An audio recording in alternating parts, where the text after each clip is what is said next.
Welcome to Trust Yourself Thursday, Sweet Spotter. You did it. You got into Thursday with me here on the Sweet Spot, and we're in a wonderful series called Break the Barrier. Break the Barrier. We've been breaking barriers all week long here on the Sweet Spot. I'm Dr. Derek Sweet. For those of you who don't know me, I'm a board-certified psychiatrist. I work in high performance. But more than that, I enjoy speaking with you every day here on the Sweet Spot, where we talk about this mystery we call life. So, Sweet Spotter, we're in episode 4 of the 7 episodes we're doing here on Break the Barrier. I hope you've been enjoying the insights and revelations we've been exploring thus far as we break through barriers. Are you enjoying yourself? I know I am. Today we're calling it Trust Yourself, the barrier of self-doubt. Imagine that's a barrier. Wow. Yeah, earlier this week, remember, we talked about turbulence, that surge that rises when something meaningful is in front of you. Then we examined the internal narrator that quietly writes your story without permission. That was Tuesday. Take Action Tuesday. Now, yesterday, Win It All Wednesday, we stepped inside of resistance and we learned that composure under fire isn't weakness. It's strategy. It's how you win. We looked at Jackie Robinson as the epitome of composure under fire. And we find ourselves today right in the middle of trusting ourselves, facing the quiet barrier. Yeah, and I want you to pay attention here because this one is quite sneaky. It doesn't scream at you, it whispers. It sounds more like hesitation. It's quiet overthinking. Like the voice at 2 a.m. that says, I wonder if I'm right. I wonder if I'm wrong. I wonder what's going to happen. Let me ask you something, and I want you to be honest with yourself. Have you ever known the right move, felt it clearly, deep in your chest, and then talked yourself out of it? Not because you lacked any intelligence or you lacked any skill, but because somewhere between your instinct and the action, doubt got in. Doubt walked in the room, pulled up a chair, and sat down with you and started talking to you like it was your best friend. And before you know it, you got frozen. You're no longer doing the thing you thought you were going to do. Doubt's sneaky like that. Doubt is sneaky. So that gap between knowing and moving is the barrier we're going to talk about today. And it might even be the most common barrier of all. Real talk. So let me take you back to 1979. A molecular biologist named John Kabat-Zinn did something that most of his colleagues thought was absolutely nuts. He started bringing mindfulness, meditation, like breathing and awareness practices into traditional Western medicine. And he built a program called Mindfulness-Based Stress Reduction, MBSR. And at the time, the medical establishment wanted nothing to do with this. Breathing and sort of meditating and being in the moment, they wanted nothing to do with it. Hospitals were skeptical. Physicians were skeptical. Researchers called it BS, soft. It was unscientific. It was fringe medicine. They thought he might have been a little bit of a nut job. But yet Kabat-Zinn trusted something he had observed over and over again. That attention can change your physiology, and that awareness can alter suffering. That slowing down doesn't make you weaker. It makes your perception sharper. Now, here's what I want you to notice about his story. He wasn't operating from a blind belief. He wasn't guessing. He was operating from disciplined observation. He had seen this work, this meditative mindfulness approach work. He had felt it in his own body. He had seen it transform the patients he worked with. But in a world where it's all about medications and pills and interactions with scalpels and other things that made more sense and were more immediate, he didn't cut it. They didn't think this mindful approach, this meditative approach, this breathing approach, this getting into awareness and moment-to-moment approach had anything to do with real science. But he didn't back down. He trusted what he knew. And that distinction matters today on Trust Yourself Thursday. Because when we talk about trusting yourself, we're not talking about ego, and we're not talking about arrogance. We're not even talking about ignoring data or anything like that. We're talking about awareness. We're talking about not even just awareness, trained awareness. We're talking about learning to hear the signal through the noise and to trust that signal, especially when it comes from within. Now, let's bring this into the brain, because there's a real reason self-doubt feels so convincing. It's very real. When we experience self-doubt, it has nothing to do with whether you are actually capable. There's actually a region in your cortex called the insula. We've talked about this before, right? A brain region called the insula. And the insula, I-N-S-U-L-A, plays a critical role in your ability to sense what's happening inside your own body. This insula, remember we talked about this last week? This insula is like a internal monitor that's looking at what your body feels and is experiencing in the moment. It's a term called interoception. The ability to sense what's happening inside your own body, like your heartbeat, your breath, the tension in your gut, even subtle emotional shifts that most people never consciously notice. And you know what's fascinating? Elite performers, top athletes, experienced doctors, attorneys, great leaders, they often have heightened interoceptive awareness. These kinds of individuals feel the micro changes before others do. The gut feeling that people talk about, it's not magic. It's the insula doing its job. And you and I have one. Isn't that good news? It's good news you have an insula. But here's the problem. When stress rises and when you're anxious, you're overwhelmed, or you're overstimulated, your PFC, the brain's CEO, the prefrontal cortex, gets overloaded with analysis.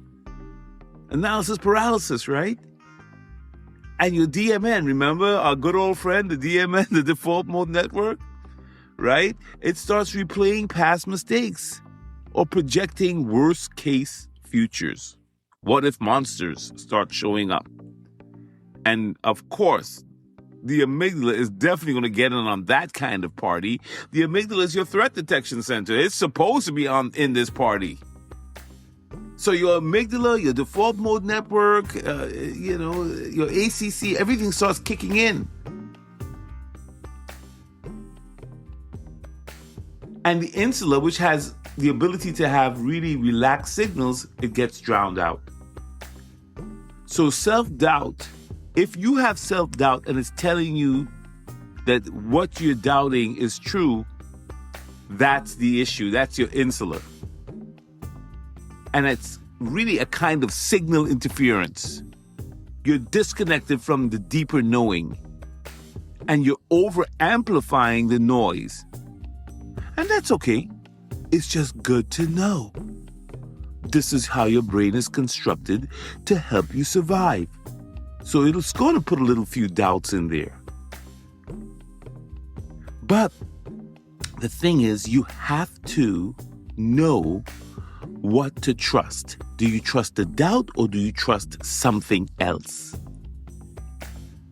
Do you believe in the doubt or do you believe in you? Do you believe in the doubt or do you believe in your higher power? Do you believe in the fear, or do you believe in the faith? Both of them require you to believe in something. Think about it like this. If you don't pay attention to what you're believing, if you don't pay attention to the thoughts that you're having, well then the automatic fears, the automatic response, which is a survival response, is going to run the show most of the time, because that's how we're wired as human beings. We're wired to never go down the dark alley, ever.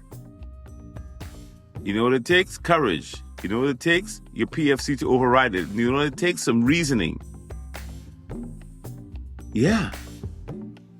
And forget it if you're sleep deprived, or if you're emotionally flooded, or if you're running on caffeine, or if your cortisol is up, or you're scrolling at midnight and you're tired. Oh, forget it. Your brain is definitely in amygdala mode. It's definitely in sort of threat mode. It's overstimulated. And these are all barriers. Yeah, and you can't hear the truth when those kinds of things are just coming at you. And slowly but surely, your confidence starts to go down because the noises around you are interrupting the deeper signal within. So the barrier isn't that you don't know. The barrier is that your system isn't set up to let you hear what you do know. And that's not a confidence problem. That's a systems problem. And systems can be fixed, which is the good news today, if you want to restore your trust. A lot of times it's not you, it's all of the stuff around you that's sort of crowding out your ability to get back to you. Marcus Aurelius, and yeah, we're going to keep coming back to these Stoics. We're going to keep coming back to these Stoics because the man understood barriers. Marcus Aurelius, the Stoic, wrote, "Look within. Within is the fountain of good." You know, he was saying that if your inner world is looked at and really examined, you will find what you're looking for. You will find a deeper peace. Your inner world is steady. It is stable, but it can become rocky, shaky, and distorted by all the various stories that are running at the same time. And these are barriers. You have a barrier to seeing how deep your peace is. Your mind is a sacred enclosure. I remember, this is another quote, I don't remember who said it, into which nothing can enter but by your permission.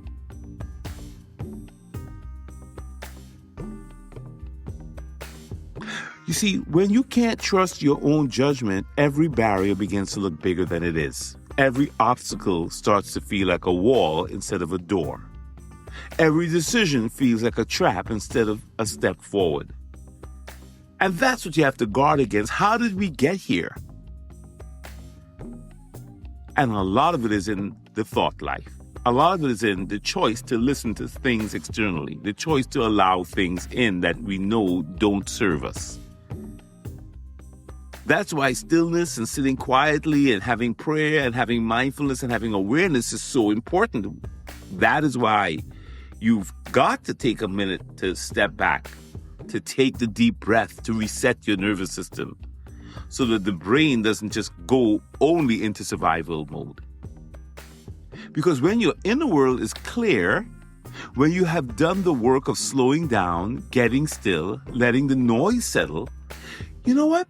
Suddenly the right move isn't so hard for you to see. It was always there. You just couldn't hear it. You just weren't even getting enough sleep. You know, my mom, I say this all the time. She has a great saying, and I say it almost every other day here on the Sweet Spot. She says, "Let me sleep on it, and I'll get back to you in the morning." And by golly, the woman always has an answer in the morning, and a good one too. Mom, that sleep, that's a great thing you're showing me. You're showing the world. Yeah, you sleep and you rest. You give yourself a chance to connect to the inner you. There's a thing called, in the ancient wisdom, there's a saying, be still and know. Be still and know I am God. That's about presence. That's about connecting to higher purpose. That's about connecting to something bigger than yourself. So let me ask you, when was the last time your inner world was actually still enough to trust? Or are you so busy you've never had a chance to sit for 5 minutes without your phone, 10 minutes without your iPad or your computer, 30 minutes outside of the computer? When was the last time your inner world was still enough so that it can hear the deeper you? Proverbs 3 verse 5 says, trust in the Most High with all your heart and lean not to your own understanding. When was the last time you had a chance to, and maybe it's not about trusting the Lord for you. Maybe it's about trusting in your higher purpose, trusting in what brings you peace. Have you had the time to sit and give yourself the chance to connect? That is what mindfulness is about, being in the present moment, right here, right now.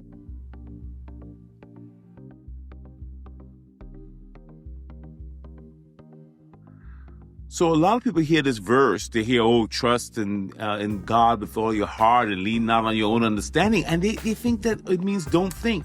It means they think we're saying turn your brain off, just have faith and stop asking questions. But that's not what it's saying. It's a warning against fractured thinking. It's a warning against reasoning that's driven by fear or pride or panic, where your mind is pulling in 6 different directions at once. Ever been there? And none of them are rooted in anything solid.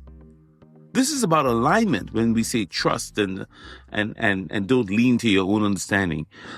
It's inviting you to align your heart, your mind, and your belief moving in the same direction. Is your heart, your mind, and is your belief, are they moving in the same direction today? Or are they kind of competing with each other? Or worse, are things competing for your heart, your mind, and your beliefs? Have you thought about that? And have you sat long enough to align yourself, heart, mind, and belief? Because, sweet spotter, when your internal systems are aligned, when what you believe, what you feel, and what you know are all pointing the same way, you got trust. And that's not reckless, it's super coherent. That's coherence. And coherent trust is the kind that breaks barriers. You're not second guessing every step anymore. You're not frozen at the threshold. You're not interpreting the threshold as a barrier anymore. You're moving with clarity that comes from being internally aligned. And that kind of alignment and that kind of movement is unstoppable. And that's what Kabat-Zinn was talking about when he talked about this mindfulness thing. He said, his heart actually said, this works. His observations confirmed that mindfulness worked and meditation worked. And he faced a lot of skepticism. But you know what? His heart-mind belief system was aligned. And that alignment carried him through a barrier that could have stopped anyone from moving forward. And now in hospitals, in ORs, and all over the world now, mindfulness is a thing. Meditation is a thing. Awareness is a thing. Being in the moment is a thing. It's huge now, but it didn't start that way. It did not start that way. Remember, he faced a lot of criticism back in 1979 as a molecular biologist trying to convince people about breathing and relaxation and being aware, being in the moment. That was like BS to a lot of people. But now they use it everywhere because you know what? They've realized that meditating and mindfulness can lower your blood pressure, can lower your heart rate, can quiet your mind, can restore your confidence. Athletes do it all the time. You see it all the time when you look at the Olympic athletes, you look at athletes pre-game, they're practicing their breathing, they're getting into their focus, they're being in the moment. Entertainers and performers do it too. Doctors, lawyers, business people are all into this. Absolutely. Absolutely. So, yeah, mindfulness teaches us that you can sit with the obstacle. You can sit and do nothing and accomplish everything. So when they say the obstacle is the way, and today that's hitting differently because the obstacle might not be an external resistance. We always think of the obstacle as something outside, but it might be your discomfort with sitting still. That might be the obstacle, that you don't sit still enough. You're running around all the time. You're not focused. Maybe maybe the obstacle is your impatience with not having answers, not knowing. You can't tolerate an uncertainty. But if you sit long enough, you observe long enough, you breathe long enough, you're able to withstand that kind of internal fear. The noise fades. And what's left is the truest version of who you really are. So let me ask you something diagnostic right now. Are you doubting yourself because you lack information or because you lack quiet? Are you hesitating because the move is wrong or because the noise is loud?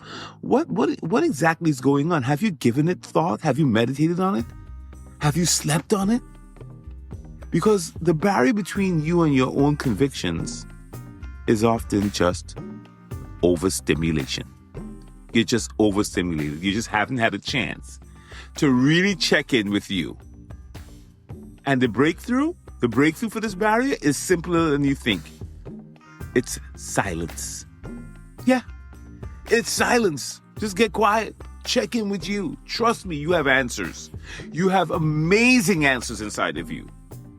So here's your Trust Yourself Thursday assignment. 3 things. First, create 5 minutes of deliberate stillness today. I beg you, I plead with you, doctor's orders. 5 minutes of deliberate stillness.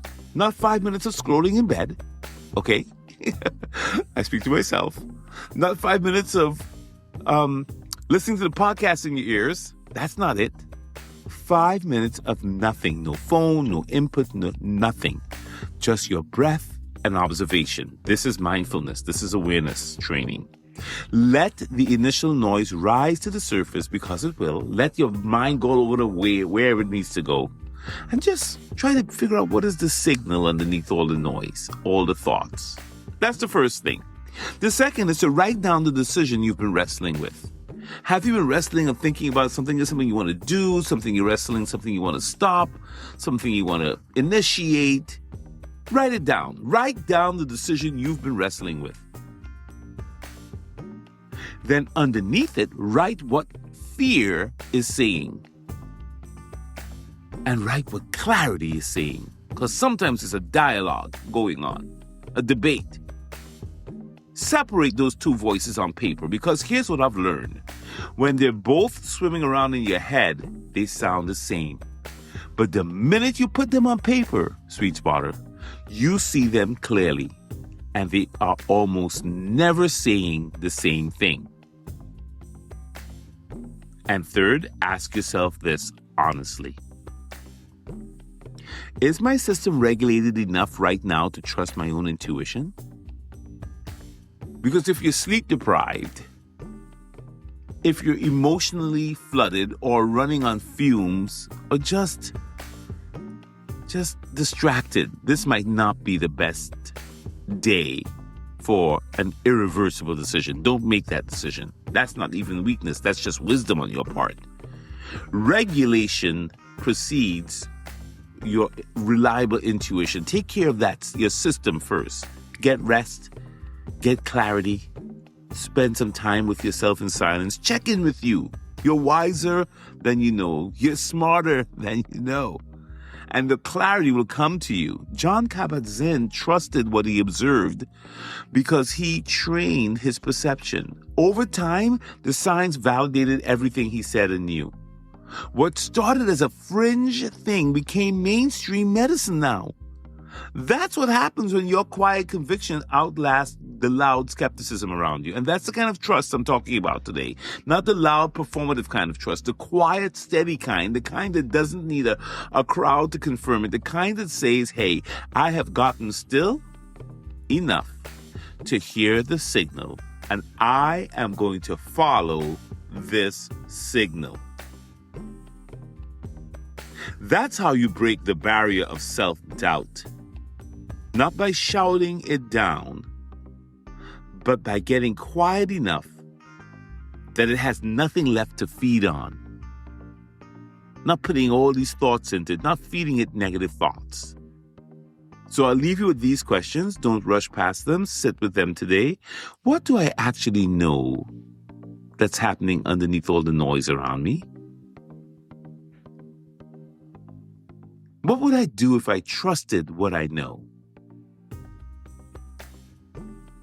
And what's one step I can take today to prove to myself that I'm worth believing in, that what I believe in matters? You're listening to The Sweet Spot. It is Trust Yourself Thursday. And if this helped you see that self-doubt might not be truth, it might just be noise, share this with someone who's been stuck at the threshold of a decision they already know the answer to. And subscribe if you haven't already. It's free, I promise you. And it might be the 5 minutes that changes someone else's direction. Listen, tomorrow we are closing out this week that we've been doing here on Breaking Barriers. We're getting there. Tomorrow is what? Tomorrow is Finish Strong Friday. Yeah, because knowing is one thing, but executing under pressure in the last minutes, that's where the rubber meets the road. When the week is wearing you down and you're at the finish line, or you feel like you're at the finish line, but it still feels so far away, that's another barrier entirely, and we're going to deal with that. I promise you we're going to unlock it, unpack it, and figure it out tomorrow. We're going to figure out how do we be strong finishers tomorrow. We're not going to fade. We don't fade. There's no fade in our game tomorrow. Finish Strong Friday. For science, for soul, for success, let's keep breaking barriers, and I'll see you tomorrow.